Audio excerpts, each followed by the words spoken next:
And now, it's time for another Dice Tower review with Tom Vasel. Hey folks, today we're taking a look at a game called Viceroy. It doesn't say Viceroy because this is the Russian version, but there was an English game inside. This is from Hobby World. Hobby World has made several games. I wasn't always enthusiastic about all their games, but I really liked their little Hollywood game they put out last year. And this year they put out the excellent game Viceroy and the excellent game Spyfall. I mean, the game Viceroy. I'm not saying if it's excellent or not yet. Viceroy is a game in which you're placing characters in a pyramid and using gems and such to get points. If that sounds a little bit like Splendor, well, it kind of is, although this is more of a gamer's version of Splendor. This plays 2 to 4 players. Let's take a look.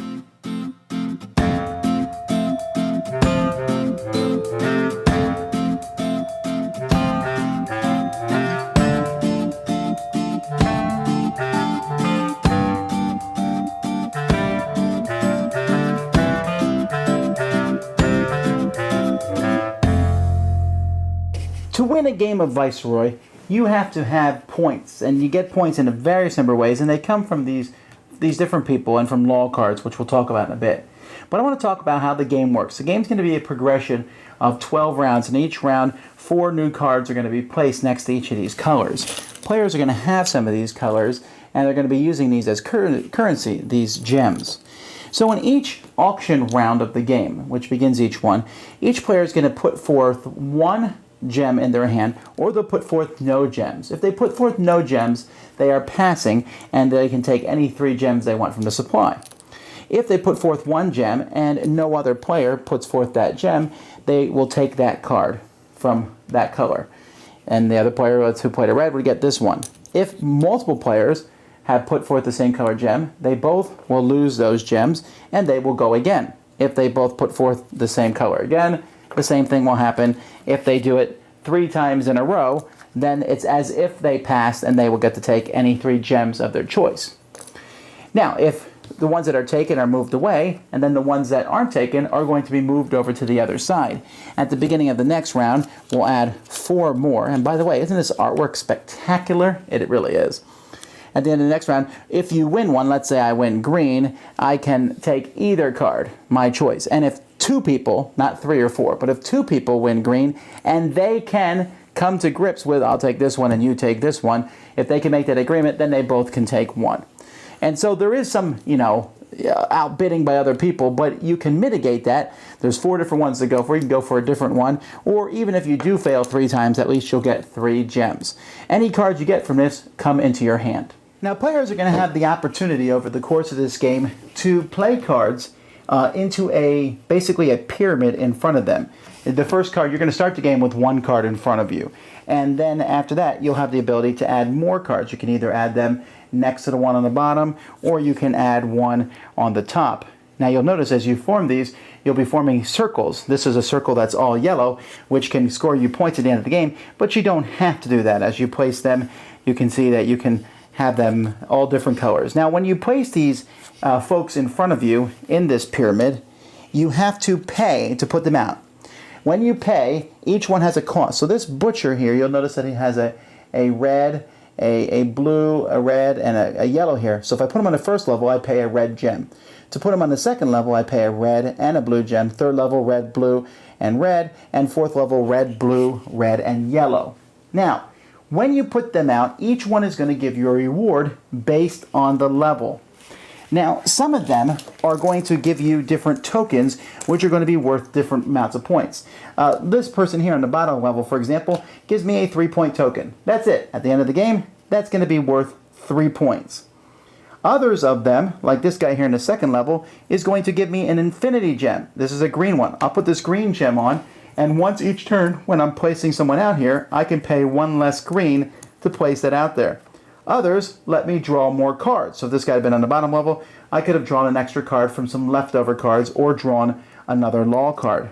Some cards give me magic symbols. This one here, if it was placed on the second level, would have a magic symbol placed on that one. Magic symbols aren't worth anything on their own, but if I put this one on the 4th level, I could have put a token on it that said all magic tokens are +2. So if I manage to get several of those out, all magic tokens are +5, and I get several magic tokens on the board, you can see that's worth quite a bit. Other ones let you put these cogs on them. When you put the science token out here, whenever you pass and show nothing, instead of getting 3 tokens, you'll get 3 plus 1 for each cog that you have out there. So you could get more gems every time you pass.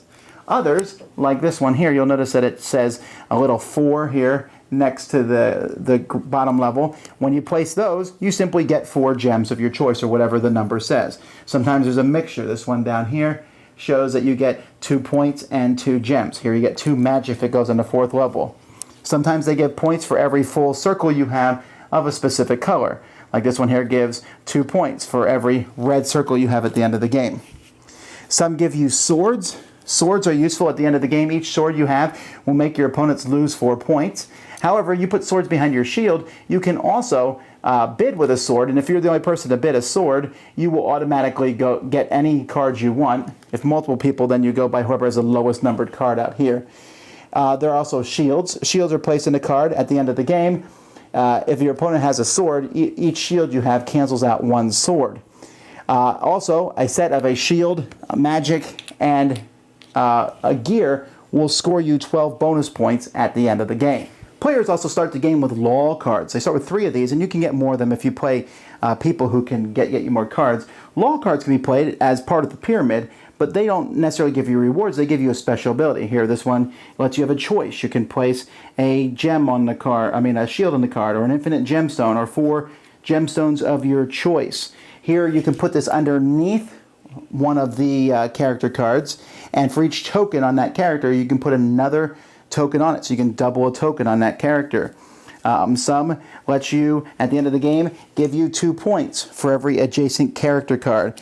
This one here gives you +3 for every complete set of shield, magic, and technology that you get. Here you can put gemstones on this one, and for each gemstone you put on it, you get points at the end of the game. After 12 rounds, the game will end, and you're going to get points from all these various things, from tokens, from gemstones, but you also get points for each completed circle you have. Like this circle here is touching the 2nd level, so it's worth 2 points. I have no other completed circles here, but the game does let you, if you have any leftover gemstones, paint some corners. Like I could paint this corner here. Now it's a complete green one. Since it touches the 4th level, that's going to give me 4 points. I could paint both of these blue, and that gives me blue. I could paint the top half of this one yellow, which gives me yellow. So if you have some of these left over, you can paint these to get extra points. Whoever has the most points is the winner of the game. Yeah, I like this game, and I like it a lot. It is really fantastic, and I played it with all the player counts. Now, there is some difference when you play it with 4 players. You're going to be bumping heads more often over the things that you get, but the rules say you can say, I'm putting out a blue. Usually, I guess you could lie about that sort of thing, but you can kind of negotiate, hey, I'm putting out a blue, and everybody's well, I want the blue. And then you have to sit there and go, do I want to butt heads with him, or maybe I'll just give up the blue and take a different color. And so there's that back and forth. If you work together, everybody could get a character every time, but you're going to want very specific characters. And just the concept of each character giving you a different reward based on level is really neat. You could build a really big, long base, but you're going to get really low-level rewards. You want to build that base and get them up, fill in the circles, and get points. And the way you get points, you can get a lot of points for magic. The way magic gives you points almost reminds you a little bit of 7 Wonders in this game. How you have the multipliers times the number of magic tokens you got. Sets are a good way. You can get attack to attack your opponents, but at the same time, you'll want to use those attack tokens to get that very specific card you want. Infinite gemstones sound fantastic. They're not as powerful as you might think, but still it's nice to have be able to place cards out there more freely. The way that the game works is each round of the game, players are going to draft one of those cards or auction off a card, and then you can play up to 3 cards in front of you. So you might play none or up to 3 cards at one time, building your pyramid up. And as the game progresses, as you build it up, you're able to see some combos and some ways, and you get gems. And the gemstone supply is limited. There's a certain amount of gems in the game per player, and it's possible for there not to be the gems out there that you want. Now, that's not a very critical component, but you can take a lot of one color, making that color rarer for the other players. Each card is so interesting because you're looking at the cards when you're bidding on them, saying, okay, I want that card because it fits in my pyramid perfectly with colors, but I want that card because of the bonus. And that card is both. That's the one I really want. And man, I'm telling you, the artwork is phenomenal. The components are fine. You each have a shield, which tells you the different ways you score at the end of the game and keeps your gems behind it. But I don't know. This game plays very quickly. It has a lot of strategy to it. Big fan of this one. Viceroy, definitely a game that I like quite a bit. Dice Tower Judgment, into my collection. Thanks so much for watching the Dice Tower videos. Find more great videos and reviews as well as our top-rated audio podcast at Dicetower.com. You can also find other great shows at Dicetowernetwork.com. I'm Eric Summerer, and you've been watching The Dice Tower. The Dice Tower is sponsored by Cool Stuff Inc., where you can find great games for great prices. Cool Stuff, in stock. Check them out at CoolStuffInc.com. Shut the door. There.